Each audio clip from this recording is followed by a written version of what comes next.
नमस्कार और हमारी आज की खास पड़ताल में आपका स्वागत है। हम सब ने सूचना का अधिकार यानी आरटीआई के बारे में सुना तो है। ये वो कानून है जो हमें मतलब आम नागरिक को सरकार से सवाल पूछने की ताकत देता है। पर असल में ये ताकत काम कैसे करती है? इसकी चाबी कहाँ छिपी है? बिल्कुल, क्योंकि अर्जी देना एक बात है, पर उसके बाद क्या होता है वो असली कहानी है। हाँ, और आज हम आरटीआई एक्ट के उसी इंजन रूम में उतर रहे हैं। हम उन दो सबसे जरूरी धाराओं को समझेंगे जो इस पूरे कानून को चलाती हैं, धारा 7 और धारा 8। एक जो बताती है कि जानकारी कितनी तेजी से मिलेगी और दूसरी ये कि कौन से राज सरकार हमेशा के लिए राज रख सकती है। हमारे पास एक लेक्चर के कुछ अंश है और हमारा मिशन है इन सूखी सूखी धाराओं में से वो मतलब निकालना जो हम सबके काम आ सके। तो चलिए इस पड़ताल को शुरू करते हैं। तो सबसे पहले है धारा 7, अनुरोध का निपटान। सुनने में बड़ा सरकारी सा लगता है, डिस्पोजल ऑफ रिक्वेस्ट, लेकिन असल में यहीं से सारा खेल शुरू होता है। ये क्या कहती है? देखिए, ये धारा असल में एक टाइमर की तरह है। टाइमर? हाँ, एक टाइमर जो आपकी अर्जी मिलते ही सरकारी दफ्तर में टिक टिक करना शुरू कर देता है। सीधे शब्दों में ये कहती है कि जन सूचना अधिकारी यानी पीआईओ को आपका आवेदन मिलने के 30 दिनों के अंदर जवाब देना ही होगा। देना ही होगा? हाँ, या तो वो आपको जानकारी देंगे या फिर वजह बताकर मना करेंगे, पर वो चुप नहीं रह सकते। एक मिनट, 30 दिन?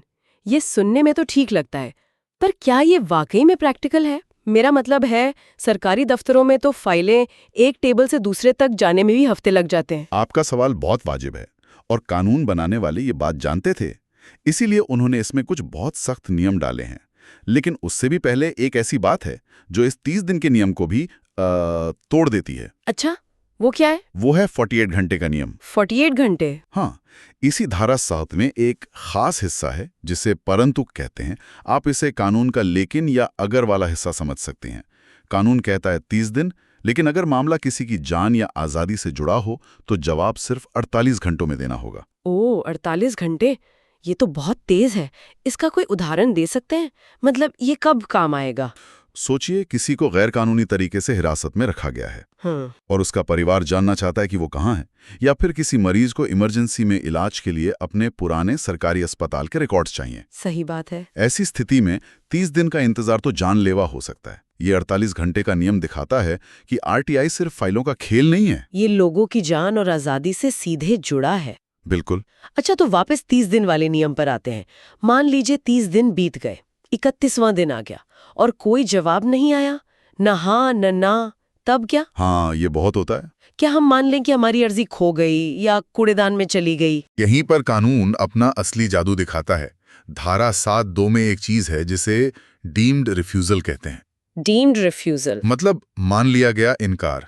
इसे आप सरकार की तरफ से एक साइलेंट ना समझ सकती हैं।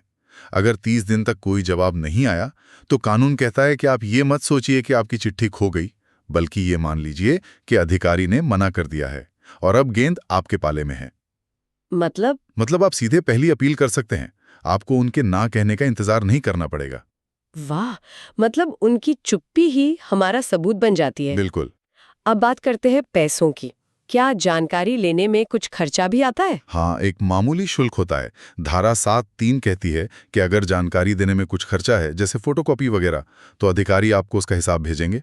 अच्छा। और यहाँ एक दिलचस्प बात है, जिस दिन वो आपको पैसे के लिए चिट्ठी भेजते हैं और जिस दिन आप पैसे जमा करते हैं, उसके बीच का जो समय है वो उन 30 दिनों की गिनती में नहीं गिना जाएगा। अच्छा, ये एक तरह से गिनती को रोक देता है। हाँ, बिल्कुल। लेकिन मुझे स्रोत में दो ऐसी बातें मिली जो इस कानून को सच में आम आदमी का कानून बनाती हैं। दो ऐसी स्थितियां जहां कोई फीस नहीं लगती। आप बिल्कुल सही जगह पहुंची हैं।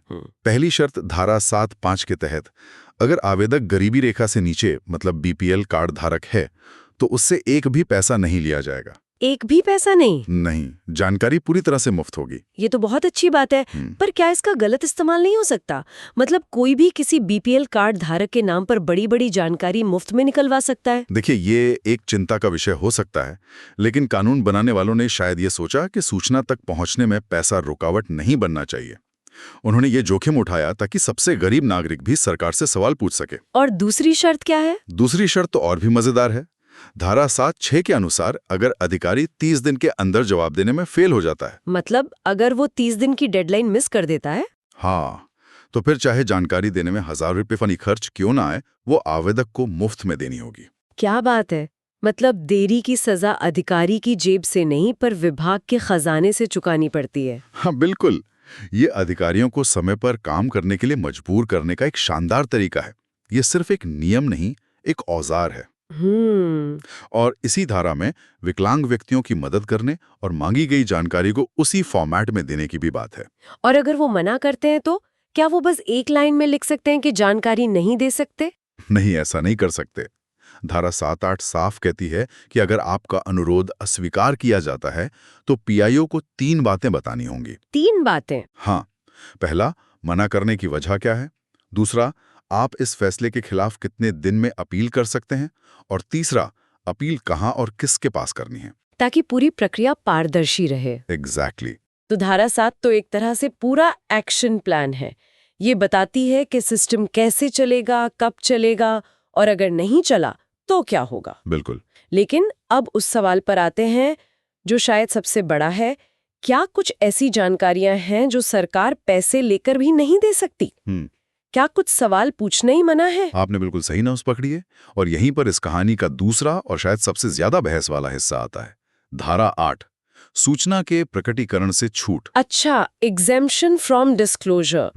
तो ये वो दीवार है जिससे आरटीआई की ताकत टकराकर रुक जाती है। आप इसे दीवार कह सकती हैं या फिर एक संतुलन बनाने वाला तराजू। तराजू? हाँ, धारा 8 मानती है कि पारदर्शिता 100% नहीं हो सकती। कुछ चीजें हैं जिन्हें देश और लोगों के हित में गुप्त रखना जरूरी है। ये धारा उन्हीं चीजों की एक लिस्ट देती है। तो क्या क्या है इस लिस्ट में? मुझे लगता है राष्ट्रीय सुरक्षा तो होगी। हाँ, वो सबसे ऊपर है। धारा 8(1) में कई क्लॉज हैं, जैसे ऐसी कोई भी जानकारी जिससे देश की सुरक्षा, संप्रभुता, रणनीति या आर्थिक हितों को खतरा हो, वो नहीं दी जाएगी। ये तो समझ आता है। इसी तरह विदेशी सरकारों से मिली कोई गोपनीय जानकारी भी गुप्त रखी जाएगी। फिर वो जानकारी है जिससे कोई अदालत छापने से मना कर चुकी हो या जिससे संसद के विशेषाधिकार का हनन होता हो। ठीक है, लेकिन मैंने सुना है कि कंपनियां भी अपनी जानकारी छिपाने के लिए इसका बहुत इस्तेमाल करती हैं। हाँ, आप क्लॉज डी की बात कर रही हैं। इसमें व्यापारिक रहस्य यानी ट्रेड सीक्रेट्स और बौद्धिक संपदा इंटेलेक्चुअल प्रॉपर्टी शामिल हैं। मतलब किसी कंपनी का सीक्रेट फॉर्मूला या डिजाइन? हाँ, जिसके बाहर आने से उसे नुकसान हो सकता है। और क्लॉज ये व्यक्तिगत जानकारी से जुड़ा है। प्राइवेसी वाला क्लॉज? बिल्कुल, ऐसी निजी जानकारी जिसका सार्वजनिक हित से कोई लेना देना ना हो और जिससे किसी की प्राइवेसी में दखलंदाजी हो। यहीं पर मुझे लगता है कि मामला थोड़ा पेचीदा हो जाता है। कोई भी अधिकारी किसी असुविधाजनक जानकारी को कंपनी का सीक्रेट या निजी जानकारी कहकर मना कर सकता है। तो क्या इसका कोई तोड़ है? है, और वो तोड़ इस कानून की आत्मा है। आत्मा? हाँ, उसे कहते हैं व्यापक सार्वजनिक हित का सिद्धांत, लार्जर पब्लिक इंटरेस्ट। बिल्कुल। धारा 8 के कई हिस्सों के अंत में ये जादुई शब्द लिखे हैं। इसका मतलब है कि अगर किसी जानकारी को जनता के सामने लाने का फायदा उसे छिपाने से होने वाले नुकसान से कहीं ज्यादा है तो वो जानकारी देनी पड़ेगी, भले ही वो छूट वाली लिस्ट में क्यों ना आती हो। हाँ बिल्कुल, देनी पड़ेगी। इसे एक उदाहरण से समझाइए, ये सुनने में बहुत शक्तिशाली लग रहा है। बिल्कुल है। मान लीजिए एक बड़ी फैक्ट्री नदी में कोई जहरीला केमिकल डाल रही है। आप आरटीआई लोग आकर उसकी रिपोर्ट मांगते हैं। कंपनी कहती है कि ये हमारा ट्रेड सीक्रेट है, हम नहीं बता सकते। लेकिन यहाँ सार्वजनिक हित का नियम लागू होगा, क्योंकि लोगों की सेहत ज्यादा जरूरी है। बिल्कुल, लोगों की सेहत और पर्यावरण की सुरक्षा कंपनी के व्यापारिक राज से कहीं ज्यादा बड़ी है, तो अधिकारी को वो रिपोर्ट देनी पड़ेगी। तो ये कानून अधिकारी को एक जज की तरह सोचने की ताकत देता है। सही कहा। वो सिर्फ नियम नहीं देखते बल्कि ये भी तौलते हैं कि जानकारी देने से जनता का ज्यादा भला होगा या छिपाने से। ये तो सच में एक सुपर पावर है। मतलब कोई भी छूट पत्थर की लकीर नहीं है। नहीं है। और इसी से जुड़ा एक और नियम है जिसने मुझे बहुत हैरान किया, 20 साल का नियम। क्या सरकारी राज की भी कोई एक्सपायरी डेट होती है? हाँ, आप बिल्कुल कह सकती हैं। धारा 8(3) यही कहती है। इसके अनुसार कोई भी घटना या रिकॉर्ड जो 20 साल पुराना हो चुका है, उस पर धारा 8 की ज्यादातर छूटें लागू नहीं होंगी। वो जानकारी जनता को देनी पड़ेगी 20 साल बाद? हाँ, सिर्फ देश की सुरक्षा और कैबिनेट के कागजात जैसे कुछ मामलों को छोड़कर 20 साल बाद लगभग हर सरकारी फाइल पब्लिक हो सकती है। ये तो कमाल है। ये नियम सुनिश्चित करता है कि इतिहास को हमेशा के लिए ताले में बंद नहीं किया जा सकता। बिल्कुल। तो अगर हम इन दोनों धाराओं को, मतलब धारा 7 और धारा 8 को एक साथ रखकर देखें तो असल तस्वीर क्या बनती है? तस्वीर ये बनती है कि ये दो धाराएं एक तलवार की तरह हैं। तलवार? हाँ, धारा 7 आपको वो तलवार चलाने की ताकत और नियम देती है। 30 दिन में जवाब दो, 48 घंटे में जवाब दो, नहीं तो जानकारी मुफ्त दो। ये प्रक्रिया को मजबूत बनाती है। और धारा 8? और धारा 8 उस तलवार की धार पर एक सीमा लगाती है ताकि वो राष्ट्रीय सुरक्षा या किसी की निजता जैसे नाजुक धागों को ना काट दे। और सार्वजनिक हित वाला नियम क्या है फिर? वो इस तलवार को चलाने वाले के हाथ में विवेक देता है। वो तय करता है कि कब उस धार को तेज करना है और कब उसे म्यान में रखना है। तो धारा 7 कैसे और कब का जवाब है, और धारा 8 क्या और क्या नहीं का। और ये दोनों मिलकर ही पारदर्शिता और जिम्मेदारी के बीच वो संतुलन बनाते हैं जो किसी भी लोकतंत्र के लिए जरूरी है। बिल्कुल सही। तो आज की इस चर्चा से जो सबसे बड़ी बात निकल कर आ रही है वो ये है कि आरटीआई सिर्फ एक फॉर्म भरने की प्रक्रिया नहीं है।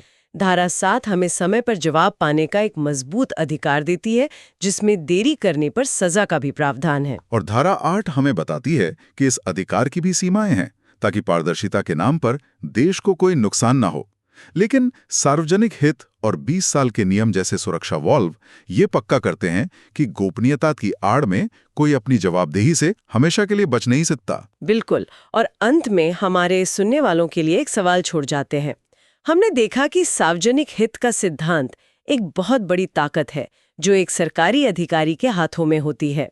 वही तय करता है कि जनता का हित किस जानकारी को जानने में है। ऐसे में हम एक नागरिक के तौर पर ये कैसे सुनिश्चित कर सकते हैं कि इस ताकत का इस्तेमाल हमेशा पर्दे हटाने के लिए हो, न कि कुछ असुविधाजनक सच पर पर्दा डालने के लिए?